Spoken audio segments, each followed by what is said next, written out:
नमस्कार, मैं हूं दीनानाथ। आप देख रहे जन संसद न्यूज। जैसा कि पूरे देश को पता है कि उत्तर प्रदेश में इतना बड़ा संहार हुआ जिसमें 8 पुलिसकर्मी घटना स्थल पर ही शहीद हो गए। उस पे क्या कुछ कहते हैं अखिल भारतीय क्षत्रिय महासभा के राष्ट्रीय अध्यक्ष राजा राजेंद्र सिंह उर्फ राम वंशज। आइए हम जानना चाहेंगे क्षत्रियों का क्या रुख होता है। ये है उत्तर प्रदेश की धरती से, क्या कुछ कहते हैं राजा राजेंद्र सिंह। ध्यान से सुनिए जी। शब्द तो यूज करते नहीं हैं, ये सब ब्रह्मज्ञानी हम इनको बोलते हैं। 1989 के बाद जब से कांग्रेस गई तब से ये राक्षस वंशों का ज़्यादातर विकास हुआ है। 2001 में इसी व्यक्ति ने, जब वहाँ का मुखिया क्षत्रिय समाज का ही था, तब ये ब्रह्मज्ञानियों ने उनको भी बदनाम करने के लिए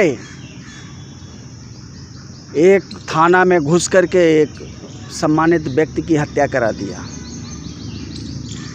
ताकि वहाँ का जो मुखिया है, मुख्यमंत्री, वो बदनाम हो जाए, एकजुट हो जाए इनका जो ब्राह्मण कुल है।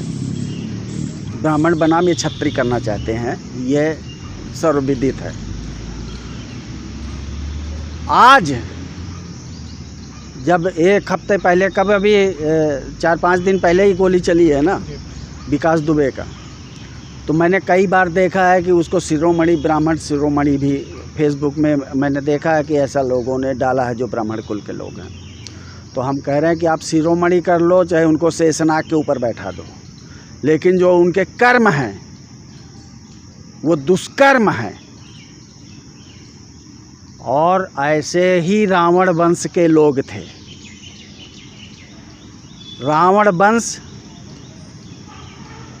शुरू से क्षत्रिय से नफरत करता है।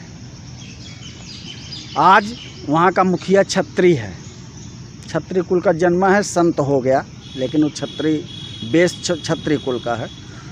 उसको ये परेशान करने के लिए, हताहत करने के लिए, बदनाम करने के लिए ये सब एक सुनियोजित चक्कर चला रहे हैं, जिससे कि वो हताश हो जाए और बदनाम हो जाए और उसको गद्दी से हटा दिया जाए। उसको केंद्र सरकार, हमको तो ऐसे भी खबर मिल रही है कि केंद्र सरकार उसको यहाँ झुनझुना देने वाला है और वो गद्दी से हटाने वाली है। ऐसा लोगों के द्वारा कुछ हमारे भी तंत्र हैं, उनके माध्यम से मुझको पता चला है। तो सरकार इस पर, बीजेपी की सरकार, भारत सरकार है, वो क्षत्रियों का दमन करने से बाज आए। वो 24 आदमियों पर मुकदमा दे दिया जो न्याय के लिए गुहार लगाया राजस्थान में, उनके ऊपर चार्जशीट लगा दिया क्षत्रियों के कि क्षत्रियों का दमन हो। दूसरा, राम मंदिर की आपने बात किया, 400 वर्ष हमारे कुल के लोगों ने तलवारें घोंपा है दुश्मनों के, और तलवार की पीड़ा सही भी है।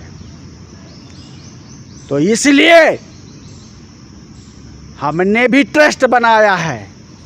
तुम 100 रुपये के स्टाम्प पेपर में उनको ट्रस्ट बना करके राम जन्मभूमि, हमारे पूर्वजों की धर्मस्थली दे दोगे। 400 साल में तो साला कोई ले नहीं पाया, अब ये 100 रुपये के ट्रस्ट में ले लोगे। हम तलवार नहीं चलाएंगे, ऐसे ही दमन करेंगे तुम्हारा। हम 18 करोड़ हैं, देखते हैं कि इसकी माँ ने दूध पिलाया है उस पर कब्जा करने के लिए। जब तक जीवन है तो कब्जा करेंगे या फिर बलिदान हो जाएंगे। विकास दुबे के लिए आप क्या कहना चाहेंगे? जिस तरह से उन्होंने 8 पुलिसकर्मियों को मारा है, उनके खिलाफ क्या कहना चाहेंगे? विकास दुबे का एक ये भी बयान आ रहा है कि उसने कहा था कि आज मैं लाशें बिछा दूंगा पुलिस वालों की। भाई, विकास दुबे का जखीरा कैसे आया? उसके यहाँ हथियार कहाँ से आया? कहाँ थी तुम्हारे लोग? ये तंत्र जो गोपनीय तंत्र कहाँ था? पुलिस कहाँ थी? कैसे इकट्ठा हुआ? कौन बताया उसको कि पुलिस रेड कर रही है? डीजीपी साहब बताओ कि किसने बताया। मस्त था। वहाँ का एसपी यह सो रहा था।